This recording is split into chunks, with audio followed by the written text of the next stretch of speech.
Happy Families podcast. It's the podcast for the time-poor parent who just wants answers now. When I trust someone, I believe what they're saying. Of course. And I believe that they have got my best interests at heart. Okay, and that's what trust is. So when trust is severed, I don't feel safe within that relationship. And now here's the stars of our show, my mum and dad. G'day, this is Dr. Justin Coulson. I'm here with Kylie, my wife and mum to our 6 kids, who has got a bit of a sore throat at the moment. How are you feeling, honey? I'm feeling great. Yeah. I promise it's not COVID. Kylie just tried to get her lozenge out of her mouth because we've got to record the podcast and it didn't quite land in her hand as she gently tried to slip it from between her lips. Nothing is sacred in this house. Literally nothing. Nothing at all. That's what happens when you've got 6 kids. Even when no one can see it, you've got to tell everybody. There you go. Sticky hands. The lozenge is now safe. Well, now that you've done that, I'm going to celebrate because I have had a really, really big win. Yes. What's your big win? We've shared over the last few months my little journey with the gym and different things that I've been trying. Yeah. And I've realised I've been doing all of this strength work and I've been really achieving some big goals in that area. But I am not doing any cardio whatsoever. And I feel like it's not obviously improving my fitness level. Right. And so, so you're getting stronger, but you're not feeling fitter. No. So I decided I was going to try and run 5 kilometres. I haven't done that for probably about... It would have to be, 6 or 7 years? No, well, Emily's 7. Well, so 8 or 9 years. 8 or 9 years since I have done that. And my body just does not feel like it was designed to run anymore. So anyway, I set a goal and do you know what? What? For the first time last week, I ran my first 5 kilometres. Isn't that amazing? You probably could walk right next to me. No. But, if you're running, I'm not walking. But I did it. Yeah, it's brilliant. I did it. And it was so just the power of the mind. I would get to a kilometre and just go, I'm dying. Yeah. And I would stop. And then I had a little chat to my buddy who used to run with me all those years ago. She said, Kylie, you've done a kilometre. You can do 5. Just like that. And just like that, I did 5. Wow. Have you told the kids about your 5 kilometres of running? They were there. Oh, right. Okay, so they've celebrated. They've seen that mum can do hard things. Yes. Yeah, great lesson there. for them. That's brilliant. How exciting. Now, we need to get onto the podcast and our conversation for today relates to parental guidance. It's back again tonight, the brand new TV show on Channel 9 where I'm the co-host and parenting expert. We get to see a whole lot of new families. So we need to talk about our conversation for today in the podcast, a continuation from last week when we were talking about that chocolate experiment in Parental Guidance, the new show on Channel 9 where I'm the parenting expert and co-host.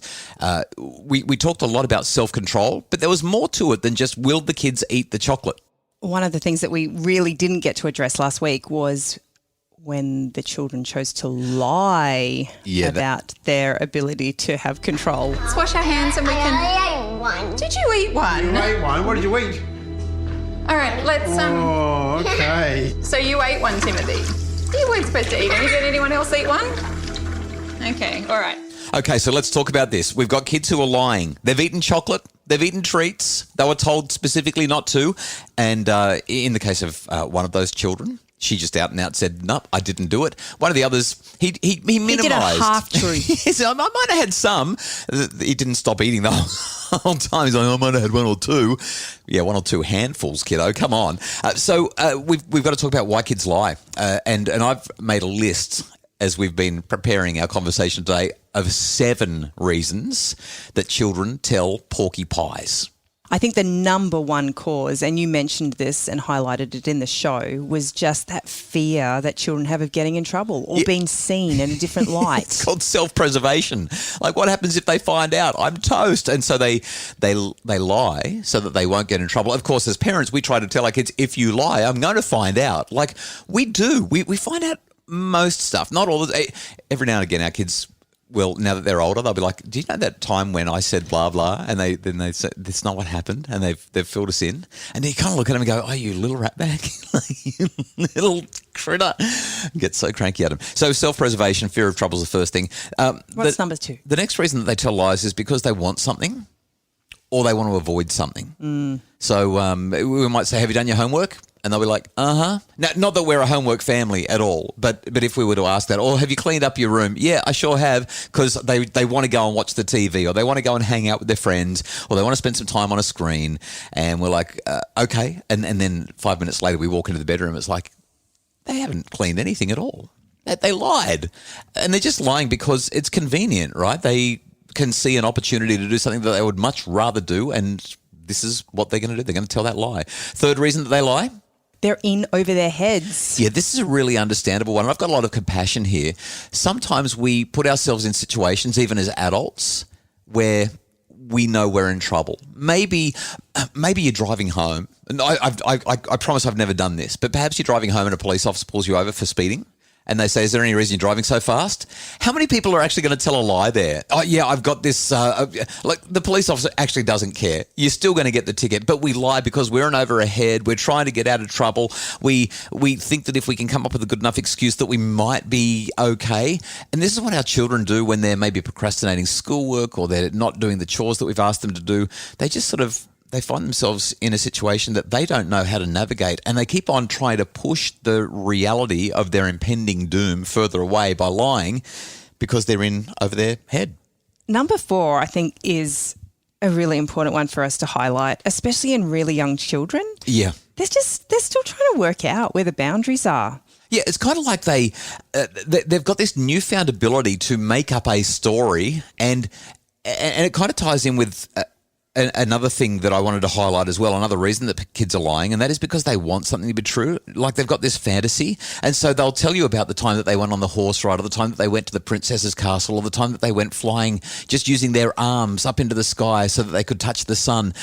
And they're telling lies. Like that's the technical definition is this is an untruth. They're using their imagination? Yeah, that's right. So they've got this newfound imagination, newfound verbal capacity, newfound discoveries, and they're also trying to work out where the boundaries are. So sometimes it's because of just how young they are, and they've got this new developmental capacity to lie, and kids around 2, 3, 4, 5, they're the ones that are most likely to do that.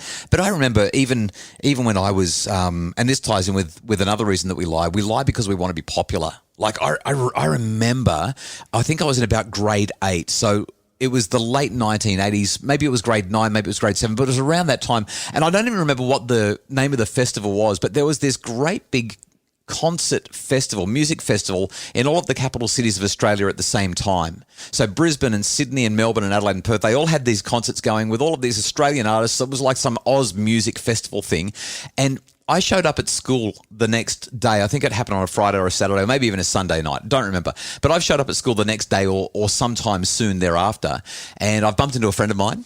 His name was Scott. And Scott says, "What'd you do on the weekend?" And my parents had bought me a shirt for that music festival, even though I'd sat at home and watched it on the TV. And I said that I'd gone to Adelaide to watch the music festival because my favourite bands were in Adelaide playing on that particular stage.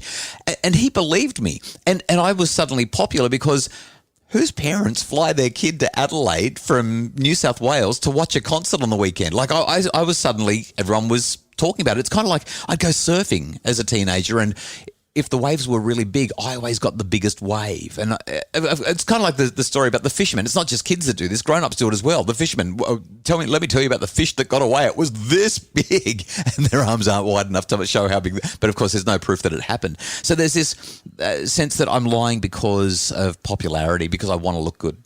Well, not even that. I think if you extend it a little bit, we want to fit in. Have you ever done that? Have you ever been involved with this person? Have you had a boyfriend? That's my final reason for lying is acceptance. Like kids lie because they want to look good. They want to be part of the crowd. They want to be better than that. And you'll see it especially with kids that have got ADHD because they've got low impulse control, low inhibition, low regulation, and also kids with low self-esteem. And that was me at high school. Really, really low self-esteem, didn't feel like I fitted in, didn't feel like I belonged. Kids with anxiety, they'll just make up lies so that they can look better than they are, so that they can be accepted. And so getting our kids in trouble for lying when all they want is to fit in, it kind of doesn't really feel fair, does it? No. I just thought of one more reason why our kids sometimes lie. Yeah. Out of protection for others. Oh, yes. Yes. You know, sometimes we ask our kids how their day was at school and they say fine because they don't want you worrying as the parent about what's going on in their world. They think that it will just add to your load. When I was researching teenage girls for my book Misconnection, they told me consistently how often they told lies to their parents about what was going on in their lives because they didn't want their friends to get caught out. They were just trying to protect their friends. So our reasons for kids lying, they're scared of getting in trouble, they want something or they want to avoid something, they're in over their head, they're young and they're discovering new ideas and boundaries, they want it to be true for popularity, for acceptance and for protection. Right after the break, let's talk about what the problem with lying really is and what we can do about it if our child is lying. It's the Happy Families Podcast. Imagine a home where discipline got results without anyone having to feel bad or in trouble. The Do's and Don'ts of Discipline is a webinar to help parents set limits with love, compassion and humanity. Find it now at happyfamilies.com.au/shop. It's the Happy Families Podcast, the podcast for the time-poor parent who just wants answers now. How you doing, by the way? How you feeling? I'm hanging in there. See, you were telling the truth. I thought you were going to say I'm great, I'm okay, and I was going to say don't lie. So let's talk about why lying's a problem as we reflect on what happened in Parental Guidance last week, where kids were lying about whether or not they'd eaten the junk food, the treats that had been left out. Why is lying a problem? Well, I think the most important one is that it severs trust. The relationship is ruptured. Yeah, so why is trust so important? I know I'm putting you on the spot here, but why is trust so important? I don't actually know how to articulate what I'm thinking. Sometimes there's just these principles that we know in our hearts are true and right. There's things that it's just how things are supposed to be. So being able to articulate it is tricky. But I want to ask the question, because if we can't explain to our kids why trust matters, then we're going to have a really hard time teaching them how to tell the truth and why the truth is so important. When I trust someone, I believe what they're saying. Of course. And I believe that they have got my best interests at heart. Okay, and that's what trust is, right? Believing that the other person will act in your best interests. So when trust is severed, then I can't believe that. And therefore I don't feel safe within that relationship. Well, that's really profoundly important that you've said it like that. And if we can teach that to our children, just as you said it, that's so valuable. Let me give you a couple of other reasons that that trust is so important, why lying becomes a problem. Lying is a problem because when people lie, things don't work. Relationships don't work. There's no connection because it's not real. It's not authentic. And everything takes longer. Like if I think that you're going to lie, I have to go and do all of my own research. I have to do all of my own background checks. You tell me that you're going to do something, and then I've got to go and ask everybody whether or not you are a person of integrity, whether I can really trust you. I've watched people who go into business deals, and they're like, I'm about to sign a contract with somebody, but I've heard so many negative things about that person. I don't know if I want to go into business with them, because what if they're going to rip me off? This is at the very essence of truth and trustfulness.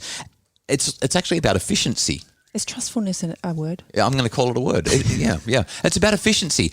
And that's what our market is actually built on. Now, I want to go deeper with values, and we can talk about archetypes of truth and that kind of thing. But for our time-poor parent who just wants answers now, lying and truthfulness are about efficiency. When somebody is truthful, we have efficient transactions. We have efficient relationships. We have efficient interactions. I can say to my child, have you cleaned your room? And they say yes. And we can move on. Have to traipse down the hallway to check, and find out that they haven't done it. To then saves me 30 seconds or whatever it could be. So everything just works when people tell the truth. When people don't tell the truth, it makes everything inefficient. At a deeper level, there's the relational impact as well. But I think that for our conversation today and talking to our kids, it's a good enough place to start. Mark Twain said, and I'm paraphrasing, when you remember to tell the truth, you don't have to keep on remembering everything that you said because it's truth. And so here's what we need to teach our kids when they lie. Oh, by the way, what do you think our kids would do if they pinched some chocolate and we walked into the room and said, did you guys take any chocolate? Do you think that they'd own up, or do you think that they'd be dishonest? I think that we have one or two children that might struggle with that, telling the truth. Yeah. But I think that we'd have a fair few that would just come out and tell us. Yeah. I can think of 3 of them would absolutely be straight down the line. They'd probably say it with a glint in their eye, and they'd be laughing and saying, and it was really good. Thanks for letting me steal it. Yeah, I think there's 1 or 2 that might as well. Okay, so here's a couple of things to do when it comes to the kids lying. Number 1, remember that it's normal. Like, catching your kids in a lie is really frustrating, but it's a normal part of growing up. And when we know that, it helps us to stay calm. Like, we're not raising sociopaths. They're just little ones who don't want to get in trouble, or that are in over their head, or that want to be accepted. Number 2, don't ask questions that you already know the answer to. If they're smeared in chocolate cake, don't say, did you eat the chocolate cake? Because they're going to lie. Instead, say, I can see you ate some chocolate cake. You must be hungry. And then pause and say, do you think I'm pleased, or do you think I'm upset? Third idea, celebrate honesty. Like, seriously, when they tell you the truth, make it a big deal because they've told you the truth. Next, get a simple promise out of them. What are you going to do next time? And finally, model good behaviour. Don't tell lies yourself. From time to time, our kids are going to hold the truth back from us for whatever reason it is. We've given you a whole heap that it could possibly be, and they're not going to share everything with us. But for the most part, it's not going to have any long-term detrimental impact to their capacity to be honest adults who live with integrity. And we've seen that time and time again as we've had these funny conversations with our kids around the dinner table, and they've shared some of their earlier misdemeanors. Our job is to make sure our kids feel safe enough to talk to us. That's really at the heart of what we're doing here. We really hope that this podcast has been helpful in the way that you might approach your kids if they're not quite being as truthful with you as they need to be. It's a softly, gently approach. If nothing's working, try my 3 E's of effective discipline. You can find out more about them at happyfamilies.com.au. The Happy Families podcast, as always, is produced by Justin Rulon from Bridge Media. Craig Bruce is our executive producer. And if you would like more info about making your family happier, visit happyfamilies.com.au.